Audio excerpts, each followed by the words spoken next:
Hey guys, this is Connor from here from Pathlight Channel. Today I'm going to give you a Baltimore Ravens NFL team evaluation. Evaluate the team from head to toe, from quarterback all the way down to the long snapper. But before this video does get started, make sure to hit that like button and subscribe to my channel for more great content like this. And make sure to comment down below what team you want me to do next, because I always do that team next. Without further ado, let's get into this video. This is the team, the Baltimore Ravens team. Quarterback, you have Lamar. The only reason he's in the nines is because of his running ability, but he's going to struggle throwing because he always has. He's not a top 10 quarterback because of the important label quarterback, but because of his rushing ability, he's at 9.1, which is probably a top 10 quarterback ranking in this situation. Yes, he's a great overall player. He needs to learn how to throw the ball better. He obviously can throw the ball, he's just not great at it. But then at RB, one, you have J.K. Dobbins. I'm not a big fan of J.K. Dobbins. He had almost 900 yards last year. In my opinion, it's not great, but maybe to others it is. It was a really lackluster rushing year overall. Lots of injuries. Saquon was hurt. Christian was hurt. Chris Carson was hurt. Definitely lots of other guys that I'm forgetting. Just lots of guys were hurt or had down years. Zeke had a down year. To be honest, that's how I always thought he was as a player because he's got, but then RB2, you got Gus Edwards. Gus Edwards is a beast. One of the best backups in the league at a 4.3 out of 5. He's a power running back, which is something you don't see in this day and age.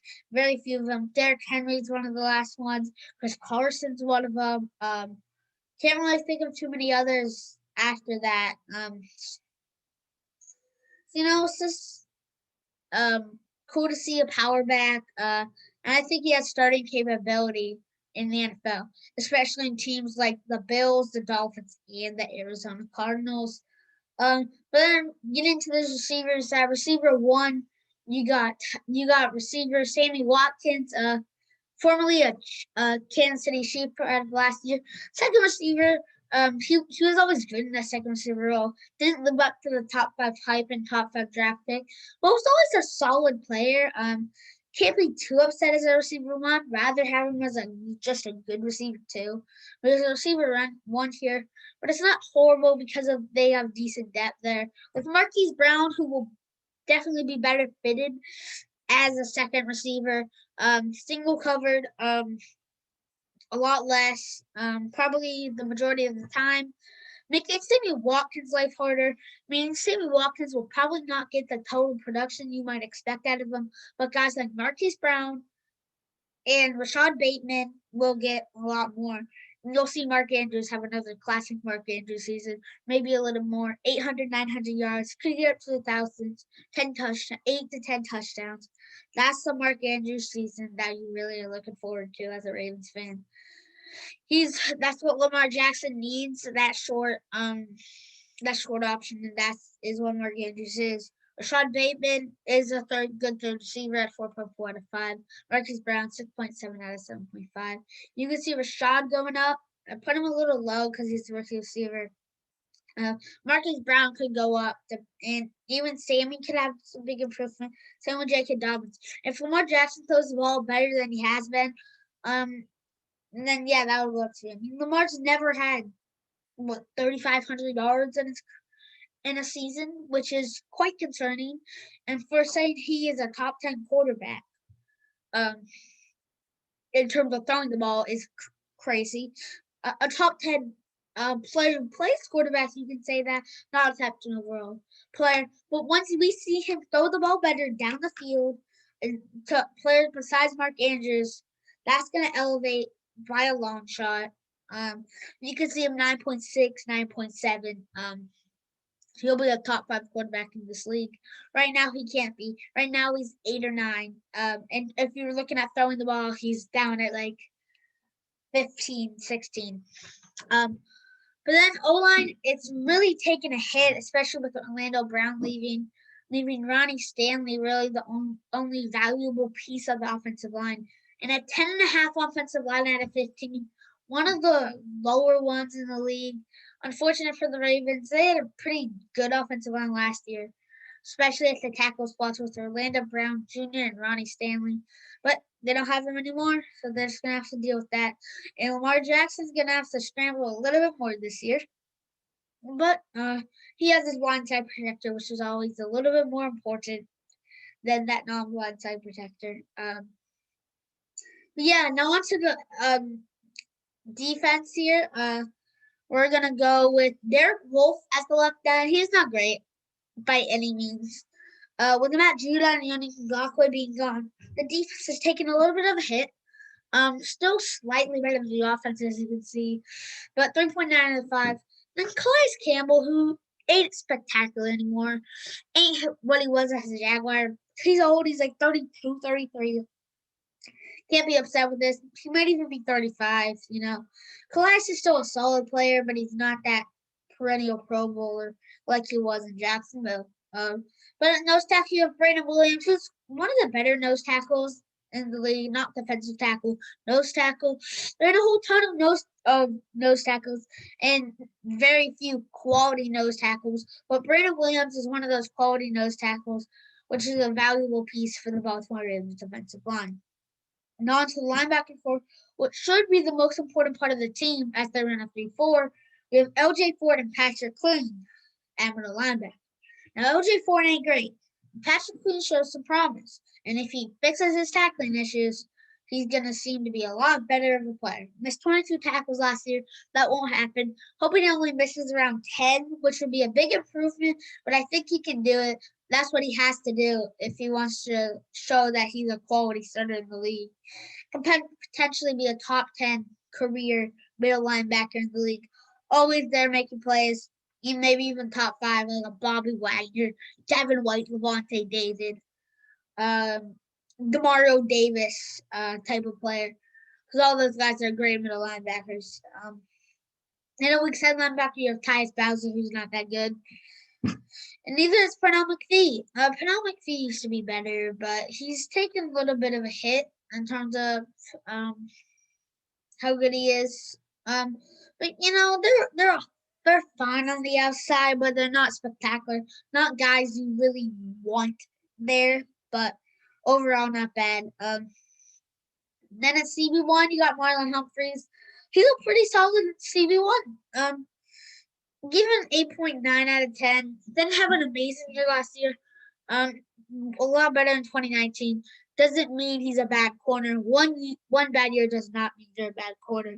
But in the case of a guy like Calais Campbell, who wasn't amazing in his last year as a Jaguar, wasn't amazing last year as a Raven. So that's why his rating would overall take a hit of where you think he would be at least 2 years ago or even last year. Now getting on to CB2, you have Marcus Peters, who's possibly and probably the best CB2 in the league. Troy Hill was up there, but I'm pretty positive I'm going to take Marcus Peters here. 7.2 out of 7.5. He's a beast. And that secondary, at least that corner, looks pretty good. Then you go to safety 1. Not Earl Thomas anymore. He's done. There's no way anyone signs him at this point. I wouldn't. I don't like Earl Thomas anymore. He left me. He got mad at me and Pete Carroll, so he's not a good guy. But honestly, for all the stuff he did to Chuck Clark, he doesn't deserve to be in the league. I would have suspended him for a while as a commissioner. I would have suspended him for multiple games, fined him, and then the Baltimore Ravens obviously cut him. That's what I would have done because that's just not okay. Chuck Clark, though, 8.2 out of 10. It's quite solid. I'm not upset with that as a Ravens fan, but I'm not overly pleased. Which was better. Wish Earl Thomas never did all those things, and it's still there at 8.6, 8.7. Because he's obviously not the same Earl Thomas after he got stiff-armed by Derrick Henry. Then the safety 2, Deshaun Elliott. He's not amazing. He's a fucking second. He's a serviceable guy. Deshaun Elliott will always be a serviceable guy. He'll probably be a veteran player scrambling around, trying to make drops pretty much everywhere. 5'16" by the time he retires, maybe just 4, but still, That's a lot of teams. Yeah, that's gonna do it for this defense. 58.9 defense is quite solid, I would say. We know 117.5 overall team, but this is sort of the strength of the team here. At special teams, which is weird to say, you got most likely probably the best kicker of all time, Justin Tucker, 3.4 out of 55. He had 2 bad games. So that's yeah, he misses a kick. He's bad. Oh my gosh, he's bad. Like that doesn't not mean you're bad. Yes, Dan Bailey is quite bad now that we think of it, but you watch him. I don't think he signed with the team, but if he ever does sign with the team again, he's gonna be better than we think. All these players have kickers is such a hard job to keep. Same with punter. Sam um Cock 3.1 out of 3.5 or Sam Koch whatever. He's a solid. He's a really solid punter, top 5 punter in the league. Really solid for a guy for the Baltimore Ravens. And then Devin Duvernay is a pretty good returner at 2.5 out of 3. Definitely above average returner. So it's pretty solid there. Then long snapper, you have Nick Moore, 1.7 out of 2. Meaning this special teams is definitely the best we've done so far. 13.2 out of 15. That's a monster secondary, which really probably wins them a few games this year. Not going to lie. That means an 130.8 overall grade. That's really good. I'd be happy for that as a Ravens fan. Competing, playoff spot. That's definitely where you are at this situation. But yeah, that's going to do it for this video. If you guys did enjoy, I'd really appreciate it if you hit that like button and subscribe to my channel for more amazing content like this. Make sure to comment down below what team you want next. And also let's comment down below. What should we comment? Let's comment down below Lamar Jackson in quotation marks. If you watch the video to the end, to confuse everyone who's cruising through comments and did not watch the video to the end. But yeah, thanks for watching the video, and I will see you guys in the next one. Peace.